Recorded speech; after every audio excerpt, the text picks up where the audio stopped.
Thank you, everybody, for coming to our second regular community night. The reason that we want to put this together is because not only healing, but human living is a social, it is a communal activity. Whenever babies are deprived of human connection, they die. Okay? And we as adults, we're not that different, maybe a little bit, but we need that connection also. And so in order for us to help and to facilitate, for Organic Living Chiropractic to live up to its promise, we have to bring more of the social element back into healing and back into our lives. And what better way of everyone getting together and learning and experiencing not only togetherness, but healing and other people that are on a very, very similar path and are interested and excited about the same things. So tonight we're elevating health and happiness. And this is going to be something that we're going to get into much, much deeper over the next year. And our goal is to actually make an entire program specifically based on what are the steps, what is it that you not only need to know, but you need to do in order to take the experiences of fear and suffering and develop the skill set to actually turn those into pleasure and sensations that you actually enjoy. And we're going to get into a little bit of my story today, but this is a skill set that I've developed, and at this point, I can take a very painful, very uncomfortable sensation, and I can turn it into a pleasurable one within a matter of moments. And every single one of us has the capacity to do this. But in our society, not only are we not supported in learning how to feel at a young age, right? We're not supported in being able to change those feelings that we're not supported in learning how to feel. And that's why most of us think all the time. So, this is a participatory sport, okay? What is it that every single person on the planet, we all have in common? We all have this same desire at the core of what everyone's running after. The money, the jobs, the relationships. What is it that they're actually seeking? Acceptance. Okay. Happiness, peace, joy, connection. And at the root of all of that is they want to feel good. Being accepted feels good. Love feels good. Peace feels good. Joy feels good. These are great concepts, but if they are not actually experienced, they're just happy thoughts. And happy thoughts are great, but they have to be embodied, okay? And we want to be able to control feeling bad. All of us can put up with pain as long as we know there's an end to it. But if you want to drive someone insane, put them into a situation where there's no end to their pain. That's what suffering is. Suffering is an experience of an unpleasant sensation without the hope of it ever changing. Okay? And all of us can change our sensory experiences if we just know how. So, where does this feeling good or feeling bad come from? Anybody? Our brain? That's right.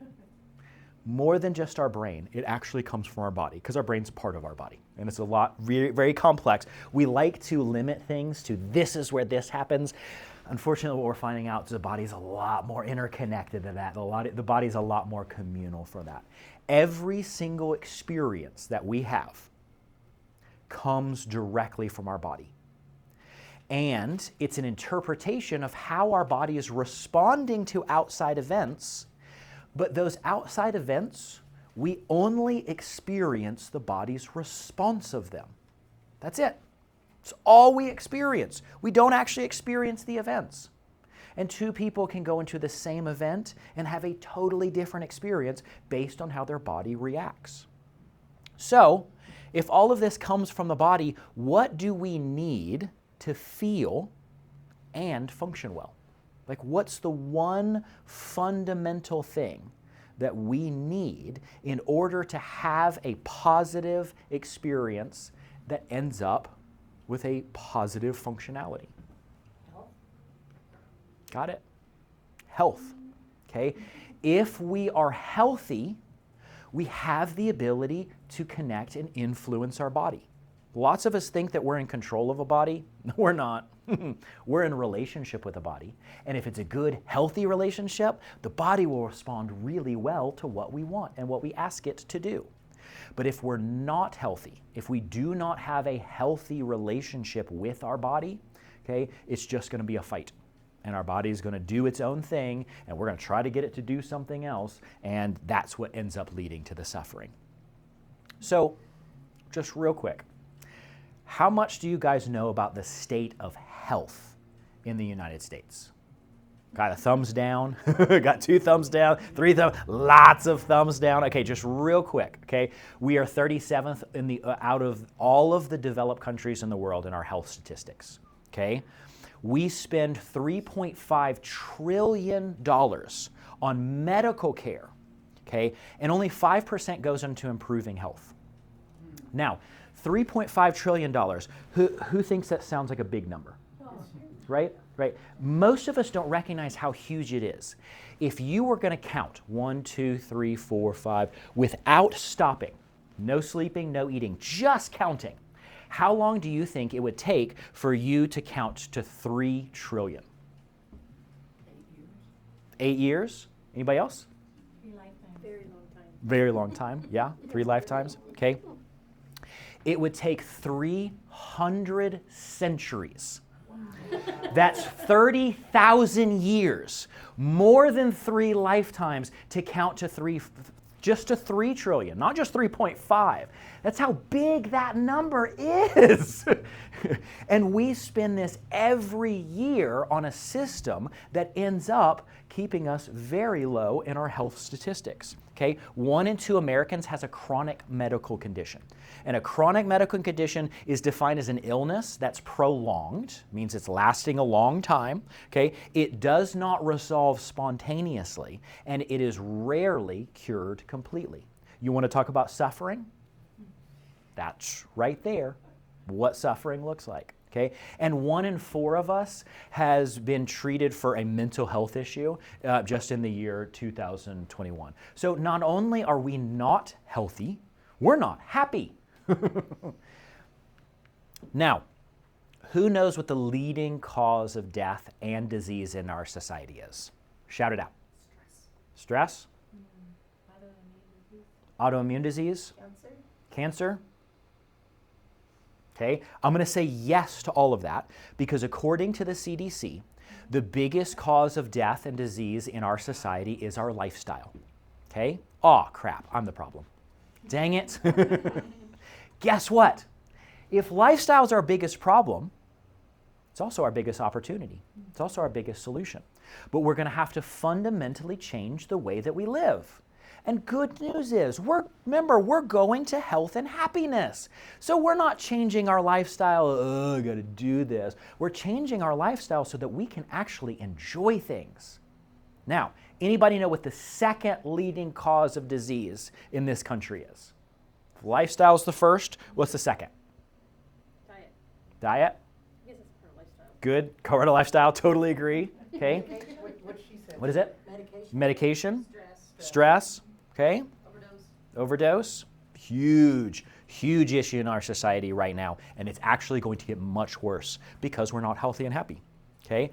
The second leading cause of disease, again, not according to me, but according to the Institute of Medicine's Committee on the Quality of Healthcare in America, is medical interventions for our crappy choices.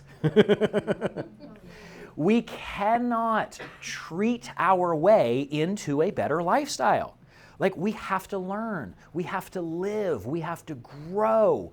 We have to actually start taking responsibility for what's happening and why it's happening. But remember, this is a happy thing because that's what we're going for. It's not all bad, although that first can be kind of rough, okay?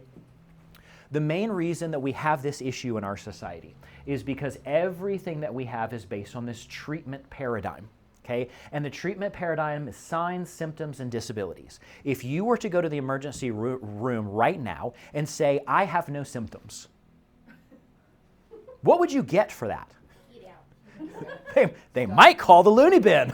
You might get institutionalized for that, right? Okay, the fact that we have no signs, no symptoms, no disabilities does not mean that we actually have health and wellness. Okay, if all we're doing is just focusing on the bad, the best that we can get is not bad. We can't actually get to good. If we want health, if we want to change this lifestyle paradigm, we actually have to get into the wellness paradigm. The wellness paradigm, look, it includes treatment, right? It's not ignoring the fact that we have pain. It's not ignoring the fact that we have to take medication sometimes, that we have to do surgery sometimes, that we have to do supplements.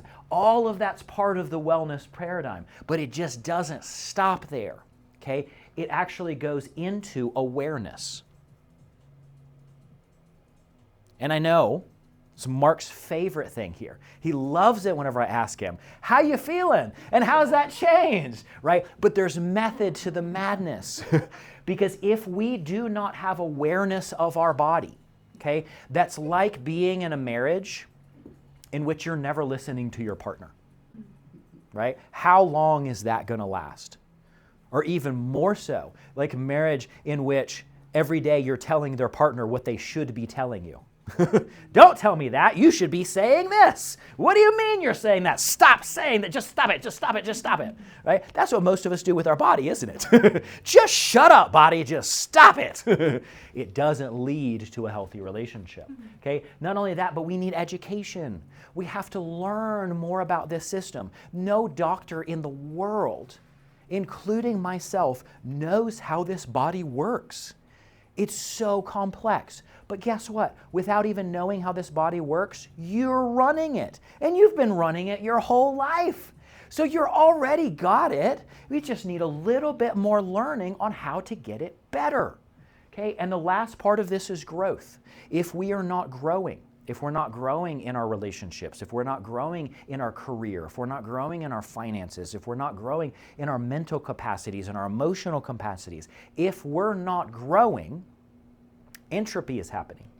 And entropy is tending towards breakdown and chaos. There is either growth or there's death. Okay? And we can be moving towards one, which automatically puts us away from the other. Or we move towards this one, which automatically puts us away from this one.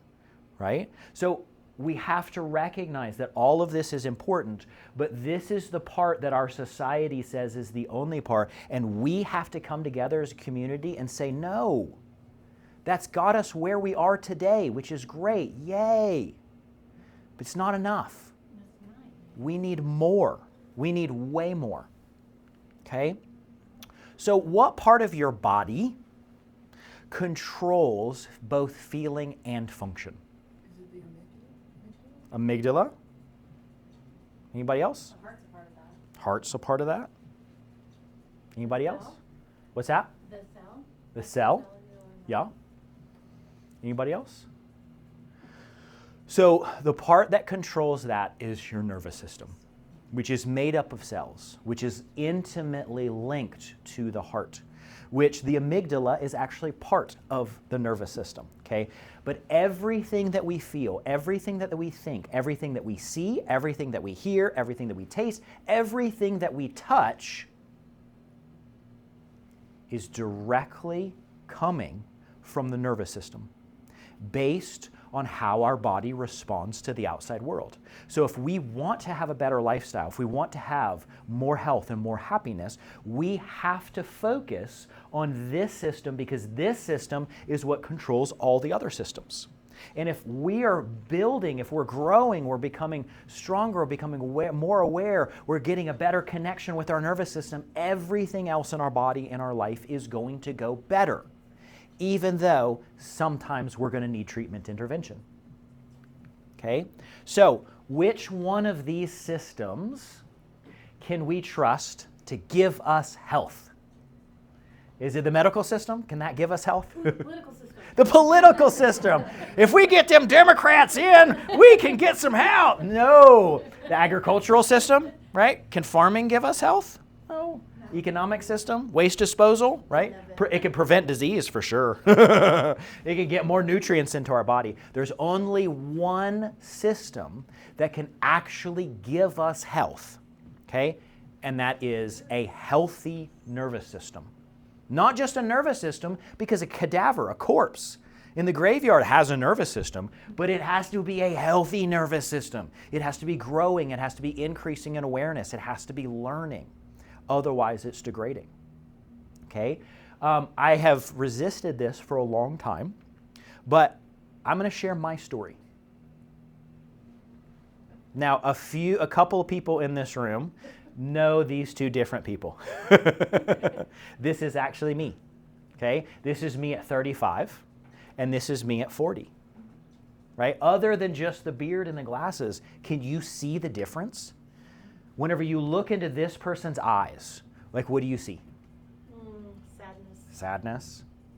Just making it through. Yeah, that's him just making it through. That is an accurate description. Right? I see a lot of fear. Okay? This was the closest to a smile I could find during this part of my life in all the pictures that I looked through. I showed this to my daughter Joy, and I was like, hey, do you see that? And she's like, oh, that's two daddies. This is daddy before he was happy. Caroline says that this is BC, before Caroline. Can't argue with her. Okay, but look at the amount of life that's different, right? Look at the vibrancy. Look at the color difference. Who gets healthier in their 40s than they were in their 30s? Who gets happier in their 40s than they were in their 30s, right? If I can do this, anyone can do this. But it's because I've dedicated myself to that wellness paradigm, to the constant growth, to the constant awareness, to the constant education of how does this system work and how can I connect to it more intimately? How can I grow it? And how can I do that communally? Okay? This is not some magic thing that just so happened because I had good genes. As a matter of fact, I started off very rough in life. Okay? I come from a family in which depression, alcoholism, ADD, schizophrenia, lots and lots of big autoimmune issues, right? That's normal in my family. I'm one of the very few people in my family that at my age was not morbidly obese, okay? And actually, one of the few people that still has their hair. Okay? Whenever I was born, okay, I grew a brain based on what I was giving in the environment that I was put in, okay, that developed some pretty severe ADD as a young child, okay, and some mild dyslexia. School and I did not get along at all whenever I was younger, okay. In high school, I got mono really, really bad because my system was not functioning very well and my immune system couldn't kick it. That led to chronic fatigue. So in high school, right, I was laying on the couch for the vast majority of my time outside of school because I couldn't really do much, right? I just didn't really have the energy into it. Of course, that leads to depression, right? So towards the end of high school, everyone else is excited about life. Yeah, this is what we're going to do when we grow up. People kept asking me, well, what do you want to do? I was like, well, I don't have much energy and I'm not enjoying life, but you know what? Massage therapists, they make like $60 an hour. So I could work like 2 hours a day, right? Make $100. Yeah, that's, now I'm talking. Okay, well, I'm going to go to massage school. And then you know what? I was working at a restaurant. I was like, those bartenders, they make pretty good money and they don't have to do a lot. So I think I want to be a massage therapist during the day and a bartender at night, right? Because I had such high goals, right? I accomplished both of these within about 6 months. And I was like, okay, now what? But the good news is when I went through massage school, what I found was I had a deep, deep passion for how the body worked. I had a deep fascination with how the body works. top of my class.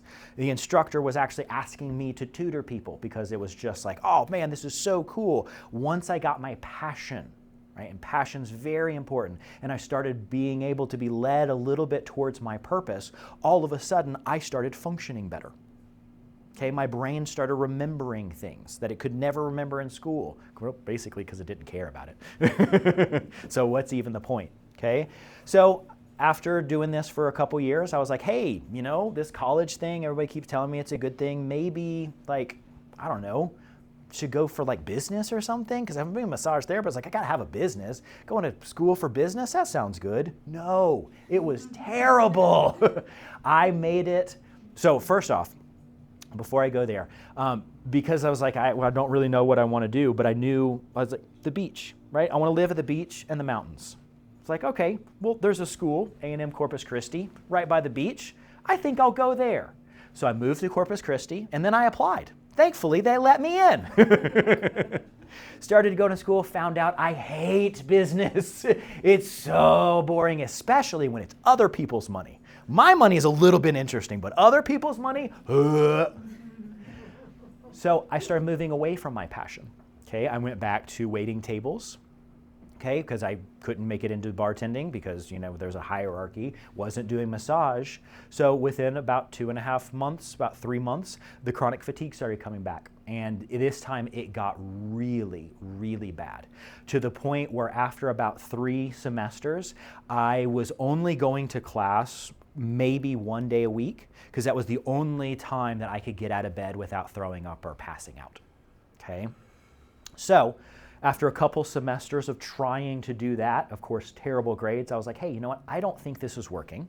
Maybe I should go back to massage. So quit school. Parents loved that. Went back to massage full time. All of a sudden, my energy started coming back. I spent my days at the beach, and I spent my days helping people through massage therapy. It was only, and looking back now, I know why the beach was so important, and we're actually going to have a whole class on how to get more energy, and you'll understand why the beach was key to that. But the most important thing in order for me to make these big changes was that I was becoming more aware of how this system worked. Okay? I was increasing my learning constantly. I was taking hundreds of hours of advanced training in massage. Okay? And I was growing myself as a person in all different areas. And the chronic fatigue all of a sudden went away. And within a couple years, I was running half marathons and I was doing triathlons, for fun. And then eventually it got to the point where it's like, hey, this is great, but I'm going to need a little bit more than this. And a lot of things happened in my life, and I ended up going to chiropractic school. And in chiropractic school, again, following my passions, following my purpose, following education, awareness, following growth, I became a neurology tutor. Me, the person that could barely make it through school, all of a sudden making the highest grades I've ever made, and the teacher's asking me to teach other students the neurology. And through that, I actually found ways to balance out my brain and reverse the dyslexia. None of this stuff could have been predicted. All of this stuff was just because I was following the wellness paradigm as a lifestyle. Okay? So knowing that wellness and health is what we want, knowing that that's not just the absence of symptoms and signs, right? If we want more health and we want more wellness, how do we know if we're getting it? If I were to ask you, give me a health measurement right now, what is one way you can measure your health? Or how would you go about it? Maybe not a measurement. Anybody? Just do the things you want to do. Feelings. Okay, now feelings come from our nervous system, right? So if you have an unhealthy nervous system, can you trust those feelings? I'm just saying the way changing my body, how my body feels. Right, and that's a good way to get healthier. Yeah. You can't measure it that way. You were saying? Whether you can do the things you want to do. So function, right? Energy. Right? Okay, so let me ask you this. Whenever you are 106, right? Are you going to be running marathons like a 20-year-old? No. can you be healthy at 106 even though you don't have the functionality of a 20-year-old?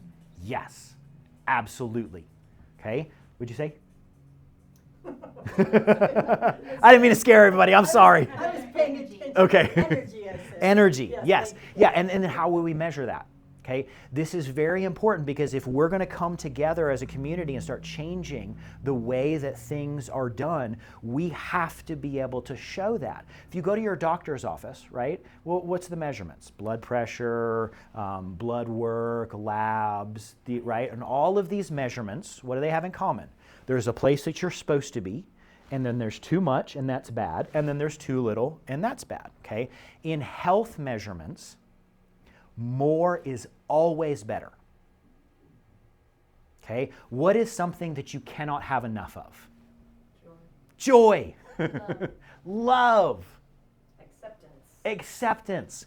No one's ever been like, man, she's got way too much joy. We need to medicate her and get her down. I've been told that. You've been told that? They were the sick ones, not you. Okay? Oh, I knew that.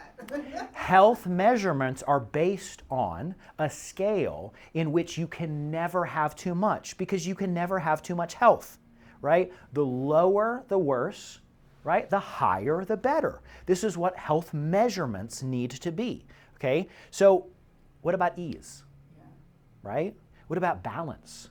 Could you ever have too much balance? Could you ever have too much coordination? Could you have too much efficiency? Could you have too much effectiveness? Right? All of these things we can measure in the body. And this tells us, are we growing in our health or are we moving towards diseases and the need for more treatment? Right? And so we do that by heart rate variability, which measures our autonomic balance. Right? It measures our ease of functionality. It measures the effectiveness of our system being in the present moment. Right? We have our muscle tone, which measures not only balance, right, but it measures coordination, okay? And we have our nerve, organ and gland control, which measures the efficiency of our connection between our brain and our body, right? So raise your hand if you could use more ease, more balance, more coordination, more efficiency, right? In your mind, in your body, in your life. Every single one of us, because you can't have too much of this. And this is the message that every single one of us needs to be showing as an example in our life. People need to be coming up to us and going, how are you doing what you're doing, right? Everybody is drowning in information these days. And very few of us have enough energy to process all that information. Nobody's going to get healthy because they were told that they should get healthier. Nobody's going to get happier because they were told that there's something wrong with them. We're going to move into health and happiness very differently than we move away from disease. Moving away from disease is about fear. Moving into health and happiness is about going for what you want. So every single one of us in this room, we need to be living this example. If we're not living it, why would anybody else want this stuff, right? Why would the younger generation want to do all the hard work that it's going to take in order to change the things in this country if the retired generation is not the happiest people on the planet? If all they're seeing is miserable old people, why would they sacrifice their youth for that? So it's all of our responsibility to be the healthiest and happiest that we can be. Otherwise, things are going to continue the way that they're going, and I think all of us have our eyes open. It's not going well. So you all know this, right? We have our offer. We've got the scan and the first adjustment, right? So that we can get this. Please, please, please share this with everybody that you know. Because again, if we are doing this together, it's going to go so much easier. We can support each other. We can learn from each other, right? Building this community is of utmost importance, not just for ourselves because it benefits us, but major for the next generation. Okay, and those are the ones that are going to take care of us whenever we get older. So In chiropractic, there's this concept, the shape, position, tension, tone of our spine is in relationship to the shape, position, tension, tone of our life, right? Why is that? Why is the spine a direct reflection of our life, of our thoughts, of our feelings? Anybody? Well, it's where the nervous system runs through. That's it. It's the most directly connected to the nervous system, which that's where all of our experiences come from, right? And if we have twisted experiences, it's because we have a twisted nervous system. And if we have a twisted nervous system, we're going to have twisted experiences. And again, in the next coming year or so, we're going to be developing this program to really dive deep into not only the science of this, but the practical aspects of this. Is how do you grow this healthy nervous system? Okay? Not only is it important to get adjusted, right, to help your nervous system unwind, but it's also important to start developing this healthy, wellness-based lifestyle so that your spine stops distorting, because we're not living a distorted lifestyle.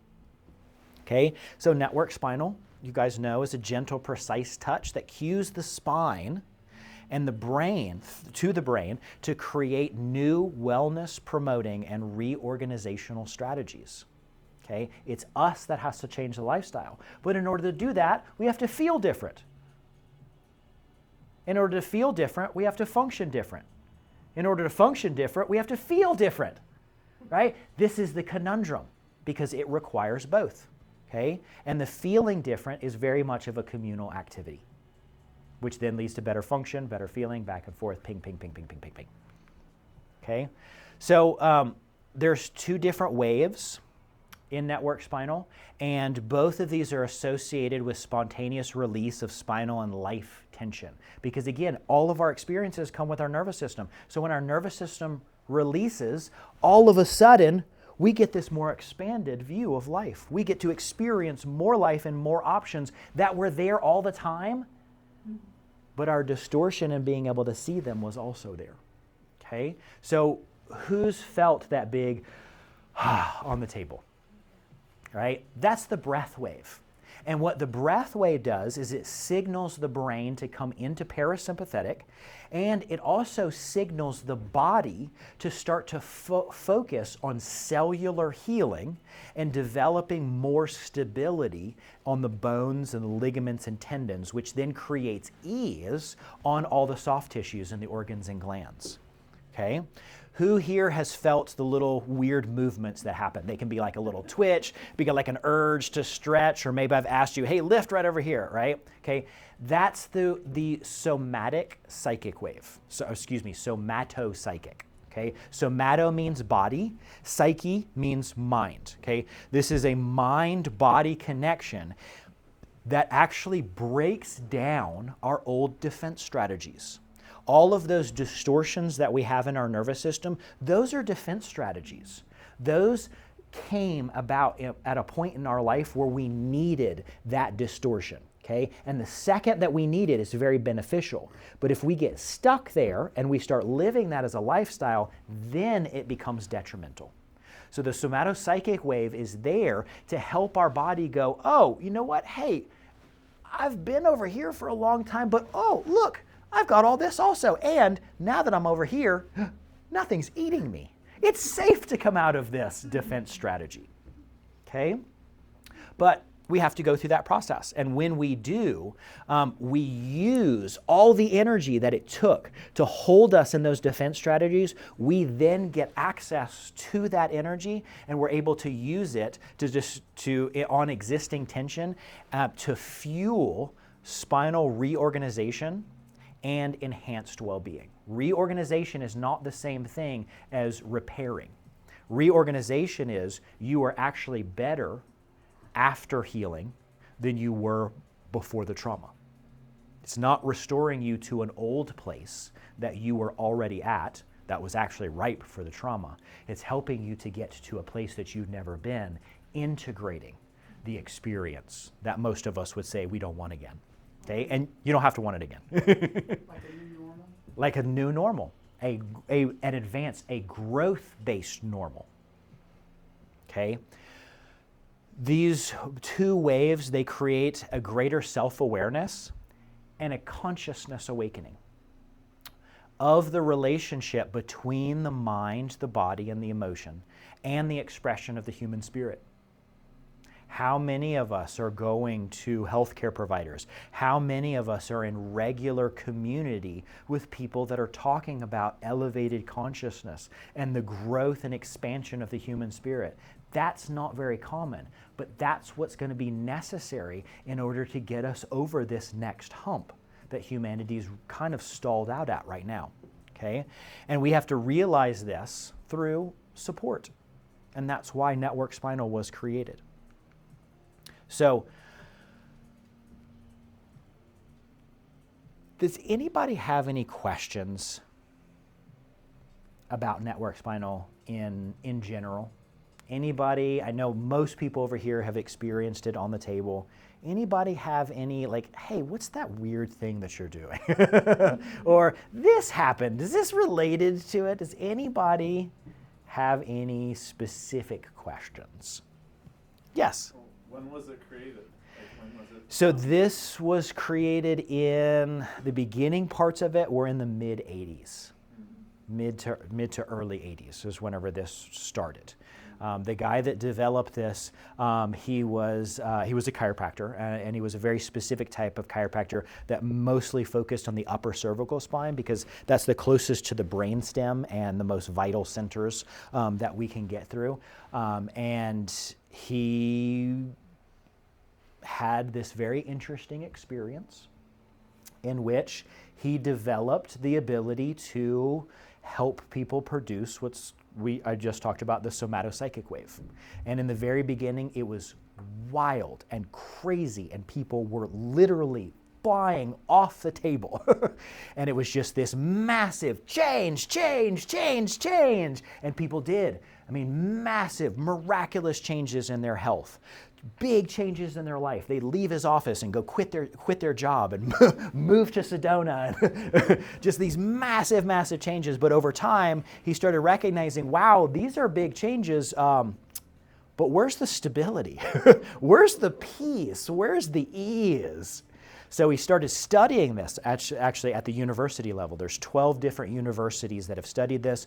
There's 4 people at this point that have gotten their PhDs studying the mathematics of these waves and the 12 stages of healing and this entire process. So it's highly researched and heavily influenced by this research so that Donnie Epstein could refine this and get it to the place where it is right now, where a lot of the changes doesn't really look like anything's much going on. It's so subtle, but because it's so precise. It's exactly where it needs to be without all this wasted energy.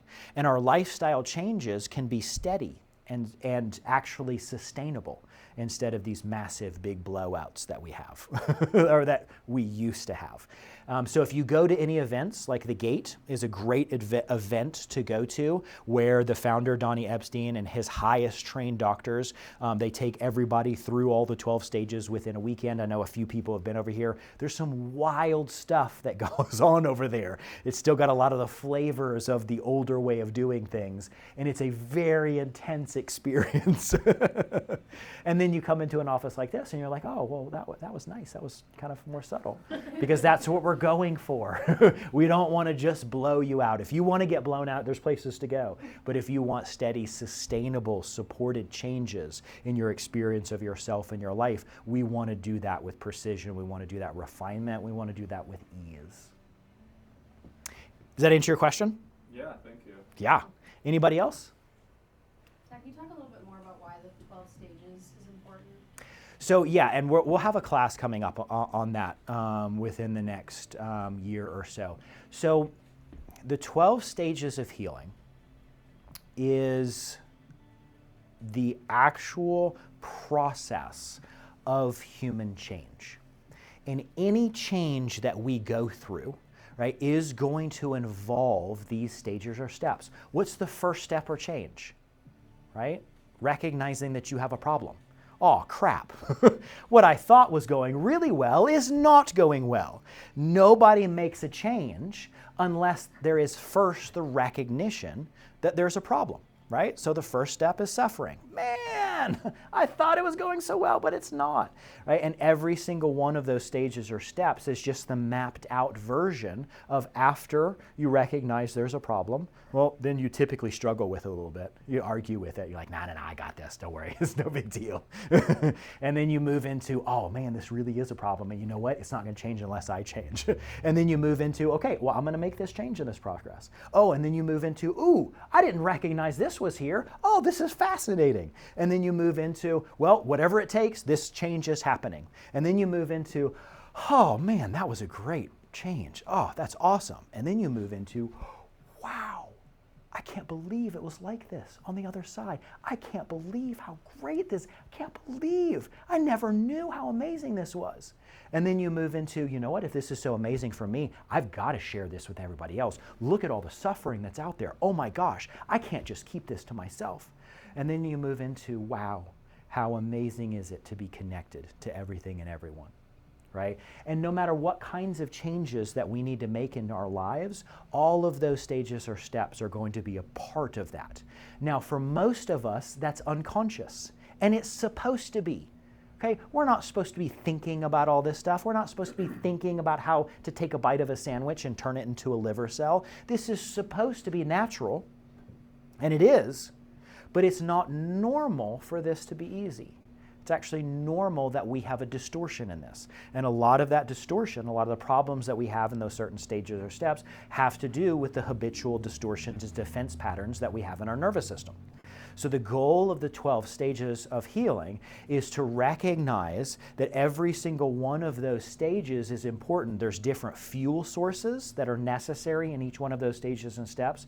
There's different intelligences. There's different ways of organizing information, and we can get good at all of them. Some of them we're already really good at, and those are the ones that we pay attention to the least.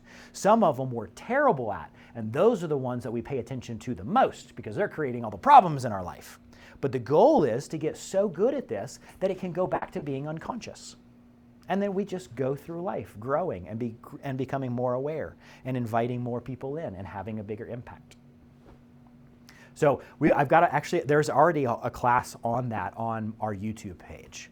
So we can already go explore that if we want to. But again, in future community nights, we'll bring that back. We'll go over it. Anything else? Well, thank you guys so much for being part of this again. I really, really appreciate it. Again, our goal is to be having more community nights on a regular basis, and we're going to switch them to being a little bit more experiential. So if you know of anybody that's interested in coming, if you know of anybody that would benefit from receiving the care that you've received here, please, please, please invite them to the community nights. Let's get more people together involved in healing and growing and changing what needs to be changed in society. And also, again, we're going to be doing more experiential things on the next few community nights. So if there's anything health-wise that you're really interested in and you would like to have a experience of it, please let Haley or Marcia or Caroline or myself know. And then we can incorporate that. Because again, it's not just about me up here giving everybody information. It's about everybody coming up and saying, hey, I've got this gift. Let's all do this together. So thanks again, everybody, for coming. We really appreciate you guys, and thank you so, so much for being a part of the Organic Living Chiropractic community.